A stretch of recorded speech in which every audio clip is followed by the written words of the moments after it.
Hello friends, आज हम हरे टमाटर की सब्जी बनाएंगे। टमाटरों को डीप फ्राई करके बनाएंगे। यहाँ पर हमने आधा किलो टमाटर लिए हैं। टमाटरों को धोकर राउंड शेप में काट लेंगे।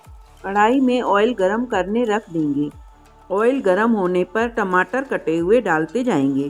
फ्लेम मीडियम रखेंगे। ब्राउन कलर आने पर टमाटरों को निकाल लेंगे। इसी तरह दूसरे बैच में भी टमाटरों को डीप फ्राई कर लेंगे। फ्राई किए हुए टमाटरों के लिए मसाला तैयार करेंगे। 1 चम्मच धनिया पाउडर, आधा चम्मच लाल मिर्च पाउडर, 1/4 चम्मच जीरा पाउडर, आधा चम्मच हल्दी पाउडर, टेस्ट के अकॉर्डिंग नमक, आधा चम्मच अमचूर पाउडर। चम्मच से मसाले को मिक्स करेंगे।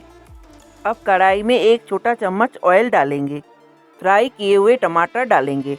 मिक्स किया हुआ मसाला डालेंगे। चम्मच से टमाटर और मसाले को मिक्स कर लेंगे। टमाटर की सब्जी बनकर तैयार है। इनको हम एक प्लेट में सर्व करेंगे और रोटी के साथ खाएंगे।